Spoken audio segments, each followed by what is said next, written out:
ವಿರೋಧಿ ಚಟುವಟಿಕೆ ಮಾಡಿದ್ದಾರೆ ಜಬ್ಬಾರ್ ಅವರು, ನಸೀರ್ ಅವರು. ಹಾಗಾಗಿ ಹೈಕಮಾಂಡ್ ದೂರ ಹೋಗಿದೆ.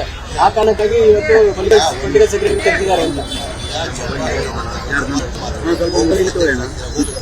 ನನ್ನ ಮನೆ ಕರೆದ ಪಕ್ಕದ ಮನೆ ಬಂದಿದೆ, ನಮ್ಮ ಮನೆ ಬಂದಿಲ್ಲ. ನಾನು ಹೆಂಗ್ ಸಾರ ನಾನು ಬಂದಿಲ್ಲ, ನಾನು ಲೋಕಲ್, ನಾನು ಅವ್ರ ಜೊತೆಯಲ್ಲೇ ಇದ್ದವ್. ನಾನು ಪಕ್ಕದ ಮನೆ ಬಂದಿದ್ದಾರೆ.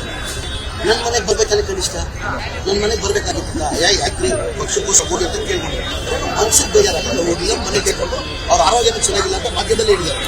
ನನ್ನ ಆರೋಗ್ಯ ಚೆನ್ನಾಗಿಲ್ಲ, ಆ ಕಾರಣ ಅಂತ ಅವ್ರು ಒಂದೇ. ನಾನು ಕೇಳ್ಕೊಂಡೆ, ಹೋಗ್ರಿ ಹೋಗಿ ಕೆಲಸ ಮಾಡಿ, ಪಕ್ಷ ಮುಖ್ಯ, ನಮ್ಮ ಪಕ್ಷದ ಭೇಟಿ ಗೆಲ್ಬೇಕು ಅಂತ. ಅವ್ರೇನಂದ್ರು, ಇಲ್ಲ ನನಗೆ ಪಕ್ಕದ ಮನೆಗೆ ಬಂದ, ನಮ್ಮ ಮನೆಗೆ ಬಂದಿಲ್ಲ ಅಂತ. ನಸೀರ್ ಅಹಮದ್ ಎಲ್ಲಿ ಕೊಟ್ಟಿದ್ರು ಜವಾಬ್ದಾರಿ? ಬಾಗಲಕೋಟೆ ಮನೆ ಮುಖ್ಯಮಂತ್ರಿ ಬಾಗಲಕೋಟೆಯಲ್ಲಿ ಕೊಟ್ಟಿದ್ರು. 10 ದಿನ ಬಾಗಲಕೋಟೆ ಹೇಳಿದ್ರು. ಮನೆ ಮುಖ್ಯಮಂತ್ರಿ ಬಾಗಲಕೋಟೆಯಲ್ಲಿ 30 ಬಾಗಲಕೋಟೆ ಇದ್ರು. 32ಗೆ ನಸೀರ್ ಅಹಮದ್ ಹೇಳಿದ್ರು. 1ನೇ ತಾರೀಕು 8ನೇ ತಾರೀಕು ದಾವಣಗೆರೆ ಹಾಕೊಂಡಿದ್ರು. ಬಾಗಲಕೋಟೆಯಿಂದ ಮುಖ್ಯಮಂತ್ರಿ ದಾವಣಗೆರೆ ಹಾಕೊಂಡಿದ್ರು. ಅವಾಗ ನಸೀರ್ ಅಹಮದ್ ಹೇಳಿದ್ದಾರೆ, ಸರ್ ನಾನು ದಾವಣಗೆರೆ ಬಂದೋಗ್ತೀನಿ ಸರ್, ನಾನು ನಿಮ್ಮ ಜೊತೆ ಬಂದೋಗ್ತೀನಿ ಸರ್. ಬೇಡ ಕಣ್ಣು ನೀನು ಚೆನ್ನಾಗಿ ಮಾಡ್ತೀವಿ, ಚೆನ್ನಾಗಿ ಮಾಡುವ ಅಂತ ಹೇಳಿದ್ದಾರೆ. ಈ ಅಫ್ಸರ್ ಅಂತ ಮಾಡಿದ್ರು 5 ಜನ ಸುಜ್ಜವನ್ನ ಅವ್ರನ್ನ ಮಾಡಿರೋ ತಿಮ್ಮಾಪುರ್ನ, ಆಮೇಲೆ ನಸೀರ್ ಅಹಮದ್ನ, ಯಾರೋ ಒಂದು 5 ಜನಕ್ಕೆ ಅಫ್ಸರ್ ಮಾಡಿ ವಿಚಾರ ಮಾಡಿದ್ರು. ಬಾಗಲಕೋಟೆಯಲ್ಲಿ ಕೆಲಸ ಮಾಡಿದ್ದಾರೆ. ಮುಖ್ಯಮಂತ್ರಿಗೆ ಕೊಟ್ಟಿದ್ದಾರೆ ಅವರು. ನಾನು 1ನೇ ತಾರೀಕು 2ನೇ ತಾರೀಕು ನಾನು ಬಂದೇ ಬೇಡ ಬಾಗಲಕೋಟೆ ಅದನ್ನ ಬಾಗಲಕೋಟೆ ಮಾಡಿದ್ದಾರೆ ನಸೀರ್ ಅಹಮದ್.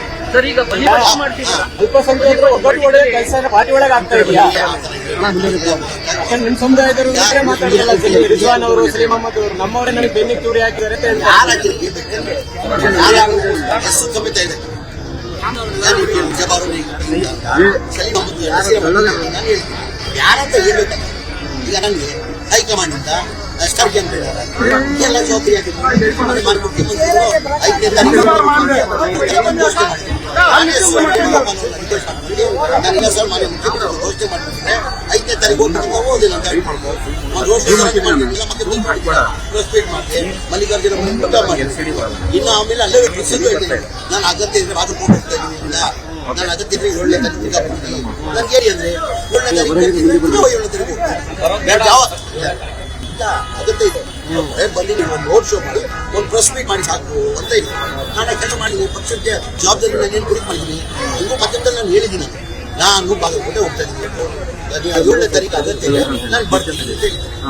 ನಾನು ಬರ್ತಾ ಇದ್ದೇನೆ. ಆ ಥರ ಗೊಂದಲ ಏನಿಲ್ಲ, ಎಲ್ಲ ನಾವು ಬರ್ತಾಗಿದ್ವಿ.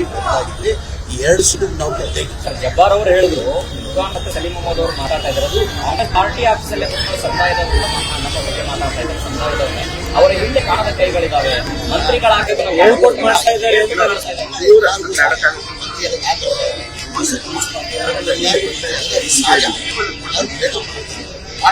ಮಾಡೋದು ತಪ್ಪಂತ ಮಾಡೋದು ತಪ್ಪಂತ ಮಂತ್ರಿ ಆಗಿದ್ದೀನಿ. ಸಂತೋಷ ಯಾರು ಹೇಳಿದ್ರೆ ಗೊತ್ತಿಲ್ಲ. ಲೋಕಲ್ ಲೀಡರ್ಸ್ ಯಾರು ಇಷ್ಟೊಂದು ಯಾರು ಹೇಳಿಲ್ಲ. ಅವರು ಇಷ್ಟು ಹೇಳ್ಬೇಕಾರೆ ಇಂಥ ಮಾಡಿದ್ದಾರೆ. ಈಗ ನನ್ನ ಕೆಲಸ ನಾನು ದಾವಣಗೆರೆ ಹೋಗಿದ್ದೀನಿ. ದಾವಣಗೆರೆ 5ನೇ ತಾರೀಕು 5ನೇ ತಾರೀಕು ಗೊತ್ತಿಲ್ಲ. 7ನೇ ತಾರೀಕು ಮಾನ್ಯ ಮುಖ್ಯಮಂತ್ರಿಗಳು ಅನೌನ್ಸ್ ಮಾಡ್ತಿದ್ದಾರೆ. 5ನೇ ತಾರೀಕು ಬರ್ತಾ ದಾವಣಗೆರೆ, 6-7 ಬಾಗಲಕೋಟೆ ಬರ್ತಾರೆ. ಆ ಹಿನ್ನೆಲೆಯಲ್ಲಿ ನಾನೇ ಮನೆ ಮುಖ್ಯಮಂತ್ರಿ ವೇಣುಗೋಪಾಲ್ ಅವರು ರಿಕ್ವೆಸ್ಟ್ ಮಾಡ್ಕೊಂಡು ಮುಖ್ಯಮಂತ್ರಿ ಅನೌನ್ಸ್ ಮಾಡ್ತಿದ್ದೆ. ನಾನು ಹೋಗ್ಲೇಬೇಕು ದಾವಣಗೆರೆ ಮಾಡ್ತೀನಿ. ಕೂಡ ಷಡ್ಯಂತ್ರ ನಡೀತಾ ಇದೆ ಸರ್. ಯಾಕಂದ್ರೆ ಪ್ರತಿ ಸಾರಿ ಅಧಿಕಾರದಲ್ಲಿದ್ದಾಗ ಜಮೀನು ಸಚಿವರಾಗ್ತಾರೆ, ಬೇರೆ ಅವಕಾಶ ಸಿಗ್ತಾ ಇಲ್ಲ.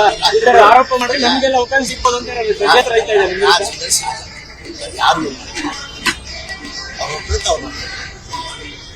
ಪ್ರಯತ್ನ ಮಾಡ್ತಾರೆ. ಹಾಗೆ ಸಂತೋಷ ಮಂತ್ರಿಯಾಗಿ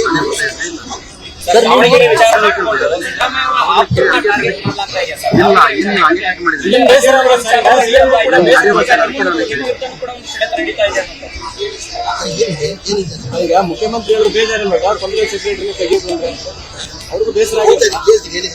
ಕ್ಷಣ ಕ್ಷಣದ ಸುದ್ದಿಗಳಿಗಾಗಿ ಫ್ರೀಡಂ ಟಿವಿ ಸಬ್ಸ್ಕ್ರೈಬ್ ಮಾಡಿ, ಲೈಕ್ ಮಾಡಿ ಹಾಗೂ ಫಾಲೋ ಮಾಡಿ. ಹೊಸ ಸುದ್ದಿಗಳ ನೋಟಿಫಿಕೇಶನ್ಗಾಗಿ ಬೆಲ್ ಐಕಾನ್ ಮೇಲೆ ಕ್ಲಿಕ್ ಮಾಡಿ.